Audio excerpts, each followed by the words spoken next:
aw bisimila don kibaru kan kanta meja jasiraw kan ka foli lase maliden bɛɛ ma Mali kɔnɔ Mali kɔ kan aw minnu ɲɛ b'an na nin wagati na ko nin y'a ka don kibaru wagati selen ye tunkarankew an bɛ dugawu kɛ Ala ka tunga ɲɛmulu aw ma aw ka ɲinifɛnw Ala k'a kɛ sɔrɔ fɛn ye a bɛ sira fɛn fɛn ye tunga la Ala k'a kisi ka bɔ o ma an b'a lɔdana k'a fɔ Mali sanakiri bonso min y'an cakɛɲɔgɔn Musa Jara ale sera ye ni ka masala kɛ n'u ye kunnafoniw bɛna ɲɛfɔli kɛ o la ka tila k'aw lɔdana k'a fɔ Salon des Médias o bɛ kunnafonidilaw tɔgɔ la don kɔfɔ min n'a sigira alamisa ni k'a kuncɛ kari in na kunnafoniw bɛna ɲɛfɔli kɛ a la Sugunikura logo feerelaw ni waatinin na gɛlɛya bɛ u da la ka sanga ni sugu yɛrɛ taabolo ye kunnafoniw bɛna ɲɛfɔli kɛ a la an balimaw ni y'a ka bi don kibaru la kunnafoni la fanbaw ye minnu bɛna la sa balimakɛ Abdulaye Kanta fɛ aw bisimila don kibaru kɛnɛ kan.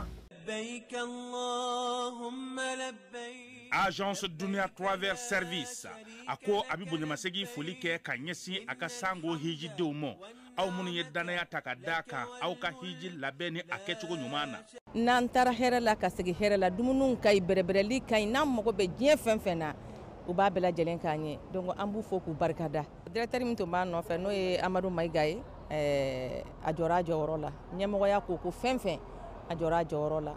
ka nisɔndiya mɔgɔw la ka mɔgɔw bɛrɛbɛrɛ ka koto mɔgɔw t'a la mɔgɔw tɛ min dɔn k'a ɲɛ yira mɔgɔw la an y'o baara de sɔrɔ duniya la kumu kelen kɔnɔ a ko ka aw bɛɛ lajɛlen laduniya silamɛ minnu bɛ Mali kɔnɔ ani minnu sigiyɔrɔ bɛnnen don diɲɛ jamana wɛrɛw ma k'a fɔ san wɛrɛ o hiji ni o umura o baaraw labɛnw daminɛna ka ban o tumana aw minnu b'a fɛ ka hiji kɛ damu lakana ni basigi kɔnɔ Agence Dunuya a kɛn bɛ k'o fɛɛrɛ bɛɛ lajɛlen tigɛ ka hiji kɛcogo ɲuman kalanw bɛɛ lajɛlen labɛn ka bila aw ɲɛ min ye k'a dɔn siyɔrɔ ni damu ye ka surunya aw ka bato kɛ yɔrɔw la dumuni lakika sanuma u bi tobi ka bila aw ka bolo ka saga n'a ka waati bɛɛ lajɛlen la dɔgɔtɔrɔ jolenw olu bɛ aw nɔfɛ hiji kɛ yɔrɔ ani bato kɛ yɔrɔ wɛrɛw bɛɛ lajɛlen la yɔrɔ bɛɛ ani waati bɛɛ baw bolo kuma dɔ o ka wusa ne de sen ka di ye Agence Dunia Travel Service jɛɲɔgɔn kelen min bɛ aw ka hiji ni aw ka humura kɛ k'a ɲɛ ale de do o fana ni aw bɛɛ kunnafoni wɛrɛ ɲini a ye weleli kɛ 66 71 37 24 70 64 99 71 ni aw bɛɛ u ka yɔrɔ ɲini u filɛ ni hippodrome yɛrɛ la immeuble station Soma Yafula Kulukɔrɔ sira da la o fana min y'i k'a dɔn Agence Dunia Travel Service ye k'u bɛ dugawu kɛ hiji ni umura kɛcogo ɲuman a n'a musakaw Ala k'a nɔgɔya silamɛ bɛɛ lajɛlen ye. Ni umura spécial belebeleba labɛnnen ye ko bɔ voyage fɛ alisilamɛ bɛɛ lajɛlen ye min ye sigiyɔrɔma 2 ye sigiyɔrɔma fɔlɔ aw minnu b'a fɛ ka tile 10 kɛ sigiyɔrɔma 2nan minnu b'a fɛ ka tile 15 kɛ u ka convoi fɔlɔ o bɛna wuli utukalo tile 20 ka taa bila utukalo tile 31 na convoi 2nan o bɛ daminɛ septembre kalo tile fɔlɔ ka taa bila septembre kalo tile 11 na ka yirala ni umra spécial kofɔli na aw ka visa billet d'avion aller retour ka fara hôtel luxe kan minnu ka sɔrɔ haramu na aw ka dumuni ko déplacement ka fara karamɔgɔ jolenw kan minnu bɛna bila aw ɲɛ ka taa nin baara ninnu bɛɛ lajɛlen yira aw la ni aw mago bɛ kunnafoni wɛrɛ la aw bɛ se ka wuli ka se Kuba voyage jabalaba la min filɛ ni Bamakɔ kura ka aw to aw sigiyɔrɔ la ka kunnafoni bɛɛ lajɛlen sɔrɔ 20 22 19 06 walima 71 24 24 24 walima 64 56 56 56 walima 76 48 41 93 Kuba voyage ka aw lafiya hiji ni umrɔ bɛɛ lajɛlen na. Mali sanakiri bonso ni an ka ma ko Cour suprême a ɲɛma dɔ o ye Nuhu Bɔrɛ ani Musa Jara o jɛra ka masala nin kiri bon in o ka baara bɛnnen bɛ mun ni mun ma taasira ni tɛmɛsira minnu b'u ka baara kɔnɔna na ɲɛfɔli kɛra n'a ɲɔgɔnnaw kan an ka jɛ k'an tulomada ni k'a ɲɛmada sɔrɔtaw la. Mali kɔnɔ Cour suprême ye Mali kiiriko bɛɛ sanfɛ soba ye ni ale ye kiiri tigɛ k'a bila yɔrɔ min a tɛ se ka tɛmɛ o ka bilen bolofara caman bɛ Mali kiiriko bɛɛ sanfɛ soba kɔnɔ ni o ye Cour suprême ye a bɛ baara kɛ ni minnu ye kiiri tigɛ ko ɲuman kama jamanadenw ni ɲɔgɔn cɛ. Fɔlɔ ye furusaw ni dugukolokow ni tiɲɛtakow ye o bolofara a bɛ fɔ o ma ko chambre civile filanan ye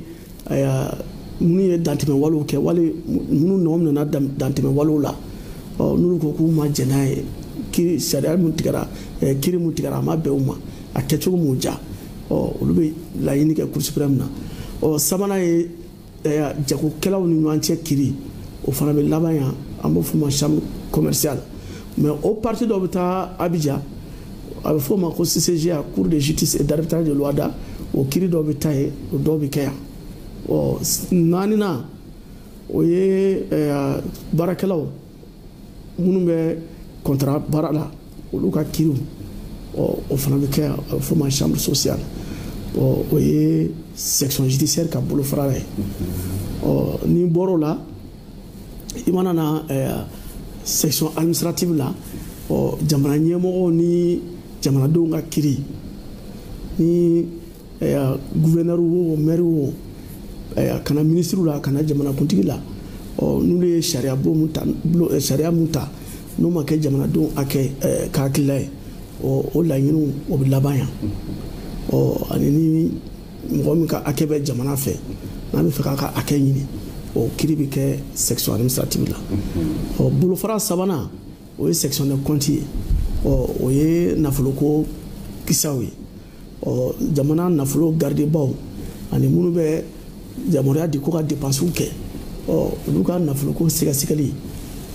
o baara bɛ kɛ section de compte fɛ nka sɔɔni section de compte bɛna k'a bolofara a damana kiriso ye ale bɛna bɔ Cour suprême na sɔɔni. Mali kirikow bɛɛ sanfɛ soba Cour suprême secrétaire général ka fɔ la waleya caman bɛ yen minnu tɛ girin ka na Cour suprême na a kan ka tɛmɛ duguma kiriso dɔw fɛ fɔlɔ ni laɲini kɛbaa ma jɛ ni o kiriw tigɛcogo ye a bɛ se ka na Cour suprême na. N'i ye section judiciaire ta i tɛ se ka girin ka na n'i ka kiri ye section judiciaire la furusa o tiɲɛko o dugukolo ko o a kiri bɛ fɔlɔ tribunal de la i b'i ka laɲini kɛ bon mun ye fana dantɛmɛwalew tigilamɔgɔw ye u ka kiri bɛ fɔlɔ tribunal de la bon n'o kiriw kɛra wali commerçants ka kiri wali baarakɛlaw ni ɲɛmɔgɔw ka kiri o bɛɛ bɛ fɔlɔ tribunal de la tribunal mana kiri tigɛ ni jɛmakɛnɛw ye u bɛna cour d'appel la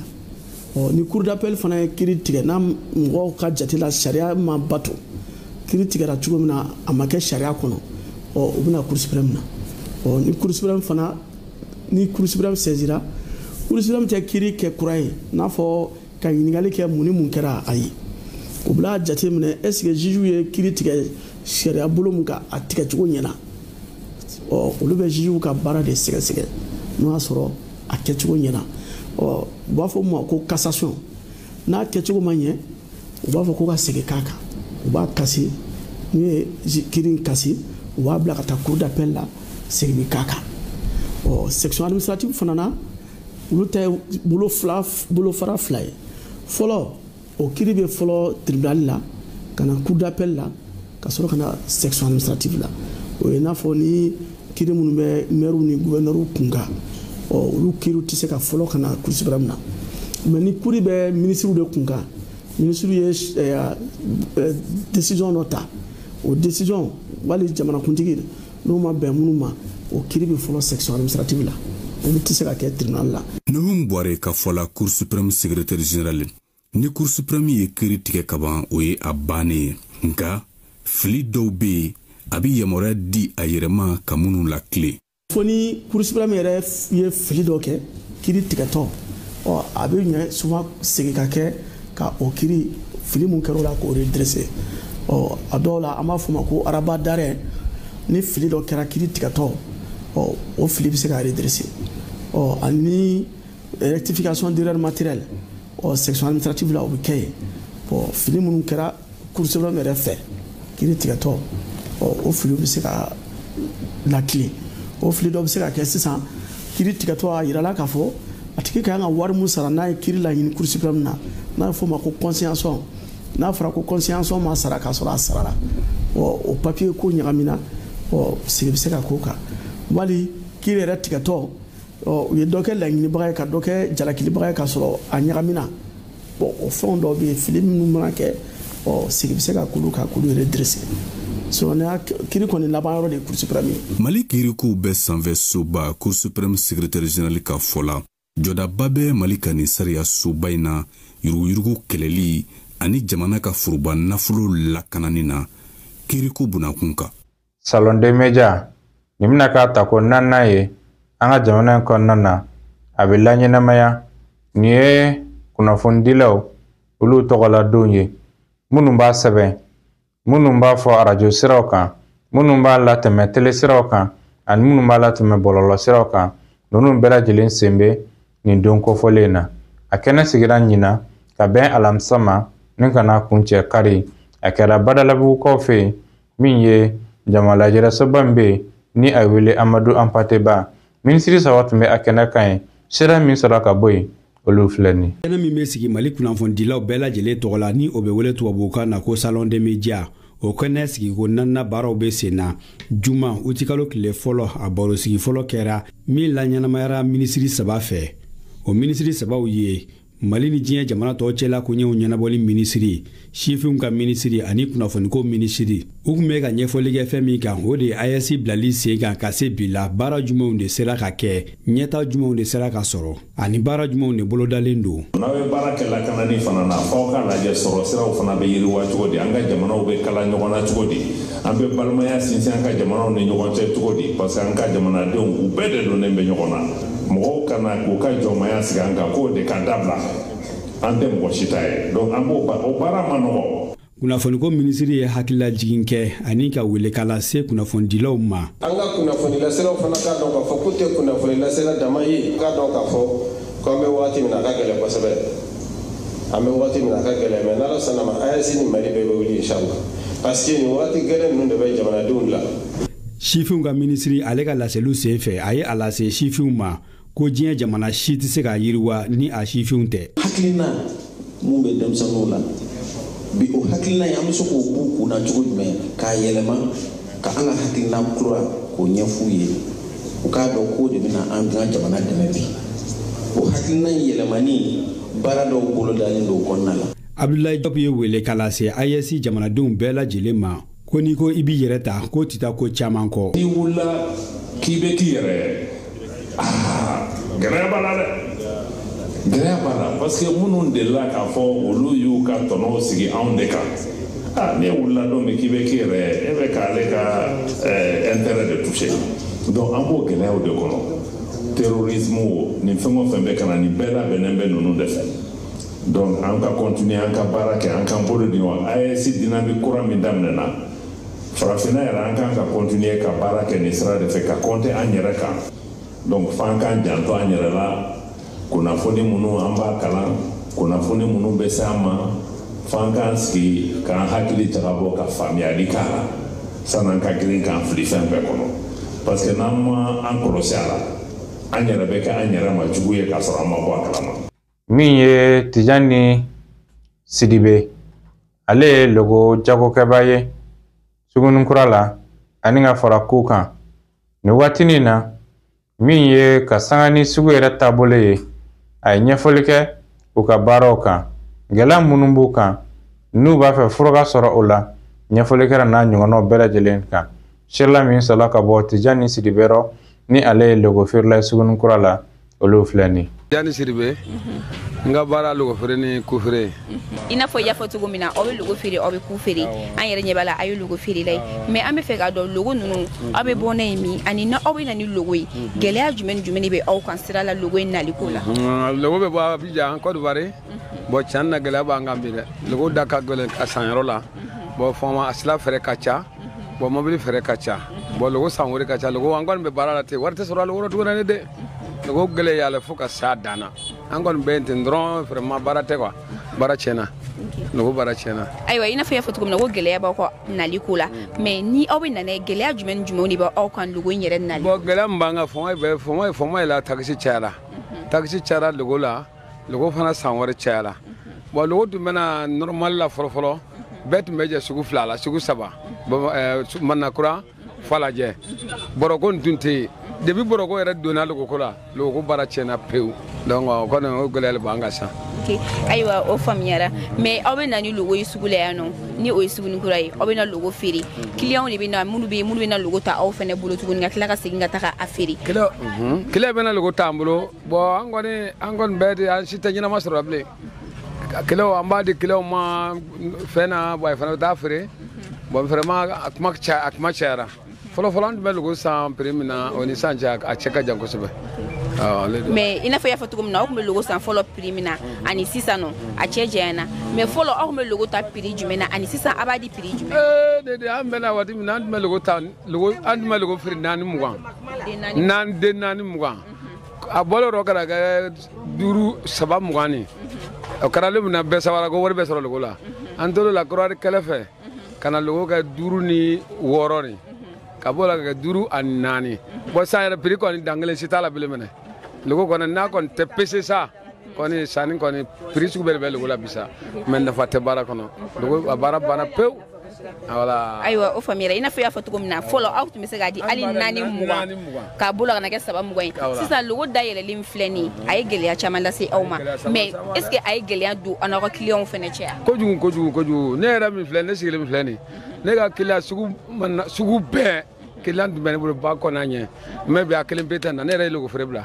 ne balo yɛrɛ ni ku tɛ sa an tɛ se ka logo feere bilen an tun bɛ mɔgɔ ba kelen sugunikura fan bɛɛ Maɲanbugu Lafiyabugu tout mais ça bɛɛ ye ne bila ne yɛrɛ tɛ n ka client dɔn bilen ne yɛrɛ fana ye jɛnɛ logo ko an ta baara fanba sa k'u ye sinon logo ko kɔni ne garijɛgɛ dɔgɔyara o ko la. tiɲɛ yɛrɛ la a gɛlɛla fo cɛkɔrɔba yɛrɛ ye logo bila ka taa k'u la. ka taa k'u la sinon n tɛ n balo sɔrɔ. ayiwa o faamuyara mais an bɛɛ b'a kalama fɔ logo ye fɛn ye fɛn min n'a a mɛnna bolo la a bɛ tiɲɛ i n'a fɔ e yɛrɛ y'a fɔ cogo min na gɛlɛya bɛ aw ni client cɛ n'a da ka gɛlɛn jagosa client b'a ɲini cogoya wɛrɛ la mais est ce que logo bɛ mɛnli min kɛ aw bolo aw bɛ solution ɲini la min bɛ se ka to logo in kana se ka tiɲɛ aw bolo jɔn. bon solution tɛ logo la dɛ logo filɛ nin pakele kunna sini n'a tɛmɛna sini kan an ye prix a sanni prix na a t'o sɔrɔ parce que jimafɛn de don a tɛ se ka mara quoi mara yɔrɔ t'a la logo filɛ n'i ye su 3 a su 4 n'i m'a feere dɔrɔn i bɛ perdre a la quoi bon fɛn marata tɛ quoi. bon produit qualité min don a tɛ se ka mara cogo si la voilà donc f'i k'i bolo bɔ a la de bon n'a dilen ma gɛlɛya ne ma se k'a feere jagoya kɔni e b'i sigi k'a filɛ nafolo kɔni bɛ tiɲɛ i bolo sinon a ma nɔgɔn quoi voilà feere cogo foyi tɛ logo la logo baara yɛrɛ de tiɲɛna a kɛbaga cayara bon a nafa dɔgɔyara. ok o faamuyara mais est ce que an bɛ se ka wagati kɛrɛnkɛrɛnlen fɔ an bɛ se ka fɔ wagati min na ko logo bɛ marché ni wagati in de la mais ni wagati in de la fɛnɛ a marché ka suma. awa waati bɛ yen sisan logo seliba selindeni 31 mawurudi n'a ɲɔgɔnna ye bon n'i kɔni y'o sɔrɔ alihamudulilayi i bɛ musaka sɔrɔ mais n'o kɔni tɛ sa a tɔ kɔni an kɔni bɛ yen ten dɔrɔn a nafa kɔni dɔgɔyalen mais ala barika la o kɔni lo damadɔni vraiment bɛɛ bɛ ka musaka sɔrɔ o san o waati la kɔni. ok o faamuyara mais weleweledakan jumɛn yɛrɛ bɛ e bolo nin wagati in na ka lase an lajɛlijɛmaw bɛɛ lajɛlen ma ani mɔgɔ minnu bɛ logo fɛnɛ ta aw bolo barisabula i bɔra k'i da don a gɛlɛyaw caman na k'o fɔ anw ɲɛna aw de bɛ se ka client lafaamu a gɛlɛyaw la barisabula bɛɛ tɛ a faamu. ne de logo ko kɔni ala kɔni bon ni ko kɛbaga cayara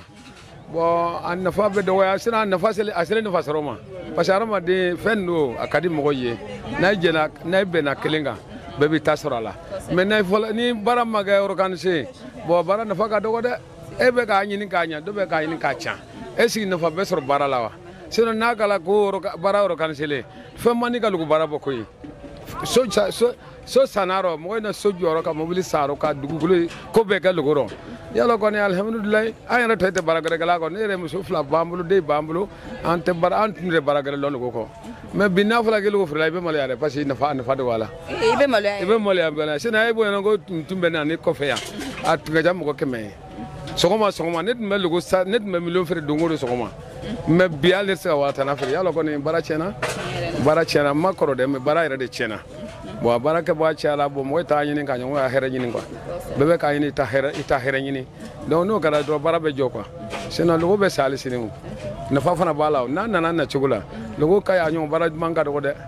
mais ni bara ma ɲɛ dɔrɔn bara nafa bɛ dɔgɔya an b'o sigili la tan. ok i n'a fɔ y'a fɔ cogo min na fana ko sira la gɛlɛya bɛ ani an ka faamaw fana cɛ a transport ko la bari sabula ko transport ko fana gɛlɛyalen don mais i bɛ se ka welewelekan jumɛn lase an ka faamaw ma nin wagati in na aw ka logo yɛrɛ transport ko la vu que aw marché bɛrɛ tɛ aw kunna aw bɛ wari min don logo yɛrɛ pasi la hali aw t'o don logo feereta yɛrɛ. bon fɔlɔ ne ba an tun bɛna bɔ Côte d'Ivoire ka na logo ni kun mana jɔ a bɛ logotigi bila parce que o fɛn tiɲɛ t'a ye mais sisan logo yɛrɛ gɛlɛya nalen ka tɛmɛ hali kotigi ta kan parce que mun na a bɛɛ bɛn bɛlɛya kɔnɔ sinon logo tɛ nafolo ɲɛnama k'i bolo fasa a kan an tun mana jɔ faama b'a fɔ a tɛmɛ bon i bɛ o kɛ mais bi sari baara bɛɛ faamuyalen faama bolo bon gɛlɛya b'a kɔnɔ gɛlɛya b'a man di dɛ parce que ni baara kɛla k'a fɔ ko jama bɛ sɔrɔ a la jama nin tɛ sɔrɔ a la faama fana ye a bila ko fɛn bɛɛ sɔrɔ a la a yɛrɛ dama b'a yɛrɛ de faama ma faama tɛ se ka nɔgɔya ka ye dɛ sinon logo tɛ fɛn ye n'i y'a mobili lajɔ bi k'a lajɔ sinikɛnɛ i b'a labɔ nin a tɛ se ka feere bilen o logo yɛrɛ feere daminɛ fo nɛnɛ mana ban dɔrɔn logo baara banna pewu ni logo ye su fila kɛ mɔbili kɔnɔ a télé sabanan i bɛ n'a fili yan de donc an yɛrɛ faama tɛ dɛ an yɛrɛ de don n'an bɛnna hali sini faama a bɛ organiser donc faama bɛ se ka hinɛ an na an bɛ an ta sɔrɔ komi faama fana bɛ ta sɔrɔ mais n'an ma bɛn kelen na faama tɛ se ka hinɛ fɔ an dan na dɛ i y'a faamuya. An cɛ ka kulomajɔ la nin bɛ dansigɛ bi don kibaru la min labɛnna Kanta Media ɲɛmaaso fɛ k'a lase aw bɛɛ ma Mali kɔnɔ Mali kɔ kan ka ɲin'a fɛ ja in a k'a cari kosɛbɛ an cɛ ka kulomajɔ la a kɛtɔ bɛ nin kan salala Muhamɛdi.